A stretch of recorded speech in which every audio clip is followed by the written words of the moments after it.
સંપૂજ્ય દાદા ભગવાન આ કાળના પંચમ આરામાં આવું સમકિત, આવું કેવળ જ્ઞાન જે ઉજાગર એમના માધ્યમથી થયું છે તે ખરેખર એક અદ્ભુત આશ્ચર્ય સમાન છે. દાદા ભગવાન કે કનુ દાદાજી સાથેની આપણા સૌની પ્રથમ મુલાકાત એ આપણને સૌને યાદ જ હશે. ના યાદ હોય તો આપણે થોડીક યાદ કરીએ કે કેવી રીતે આપણે પહેલી વખત દાદાજી સાથે આપણી નજર મળી હતી. જેને જેને દાદાની આ પ્રથમ નુરાની નજર મળી છે તે બધાને પ્રથમ નજરમાં જ અનાદિકાળનો કોઈ ઋણાનુબંધ હોય, કોઈ પુરાણો સંબંધ હોય એવો અનુભવ થયો જ હશે. તો હવે એવું એક પદ આપણે લઈએ કે જેમાં કવિ શ્રી નવનીત સંઘવીએ પોતાના માધ્યમથી તમામ મહાત્માઓનો પ્રગટ જ્ઞાની પુરુષ પ્રત્યેનો અલૌકિક પ્રેમ, અભેદ દ્રષ્ટિ અને અનહદ આત્મજાગૃતિનો અનુભવ આ પદમાં વ્યક્ત થયો છે. તો આવું એક પદ જેના શબ્દો છે પ્રથમ મુલાકાત, પ્રથમ પરિચય, જયમીનભાઈ ગવડાવશે અને આપણે સૌ આપણી જ્ઞાની પુરુષ સાથેની પ્રથમ મુલાકાતની યાદીને વાગોળતા વાગોળતા આ પદને ઝીલીશું. જયમીનભાઈ, પ્રથમ મુલાકાત, પ્રથમ પરિચય.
हमारी शादी लगन લૌકિક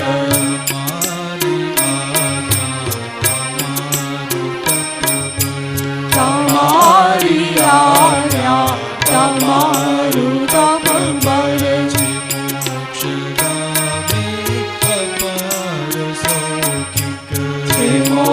મોક્ષગામી અપાર લૌકિક પ્રથમ મુલાકાત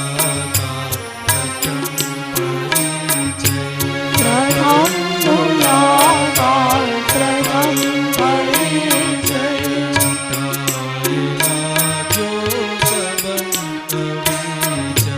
સદાય લાગ્યો સંબંધ વિચય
મુલાકાત પ્રથમ પરિચય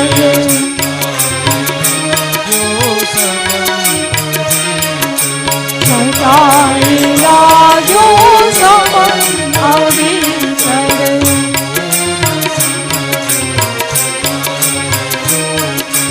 બહુ ન સમજું છતાંય ચોક્કસ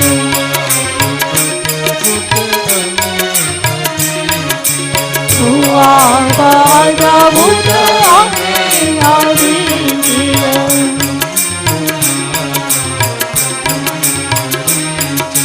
પ્રથમ મુલાકાત પ્રથમ પરિચય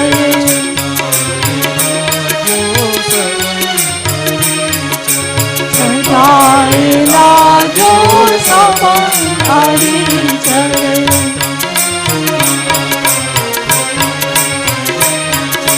પ્રથમ મુલાકાત પ્રથમ પરિચય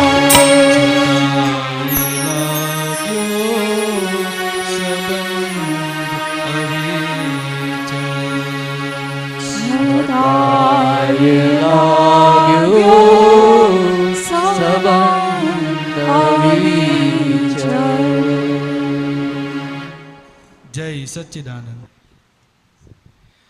જય સચ્ચિદાનંદ. એકદમ ખોવાઈ જવાય એવું પદ અને પદ સિલેક્શન છે જયમીનભાઈ. દાદા સાથેની પ્રથમ મુલાકાત, જેને બીજા બધું શોધખોળ કરીને દાદાને શોધ્યા હશે ને એમને તો વધારે આ વસ્તુનો અહેસાસ હશે. અમારા જેવાના ભાગે તો પપ્પા દાદા ભગવાનમાં જતા થયા અને અમે જતા થયા, એટલે સીધા જ પેલું ભર્યું પાણું મળ્યું હોય ને એના જેવું થયું છે. પણ જેને ઘણું બધું શોધ્યું છે, આ ધર્મ પેલો ધર્મ, બધા જ ધર્મો સાચા છે, પણ દરેક ધર્મમાંથી જ્યારે છેલ્લે અહીંયા ચોંટ્યું છે એને આ પ્રથમ મુલાકાત પ્રથમ પરિચયનો આસ્વાદ આવે એવો છે. કવિ આ પદમાં કહે છે કે જ્ઞાની સાથેની પ્રથમ મુલાકાત એ સામાન્ય પરિચય નહોતો, પણ અનાદિકાળનો આત્મિક સંબંધ જાણે ફરી જીવંત બન્યો હોય, ફરી જાગૃત થયો હોય એવો એક અનુભવ હતો. અને આ અનુભવ બુદ્ધિના આશયથી સમજી શકાય તેવો નહોતો. બુદ્ધિ બધું સમજી શકે તેમ નથી, પણ હૃદય નિશ્ચિત કરી દે છે કે આ વ્યક્તિત્વ કંઈક અદ્વિતીય છે, અલૌકિક છે. જ્ઞાનીના દર્શનથી અભેદ દ્રષ્ટિ જન્મે છે. હું અને તમે ના ભેદ ઓગળવા લાગે છે. હું જ દાદા અને દાદા જ હું, એવો જે એક અભેદતા પ્રગટે છે.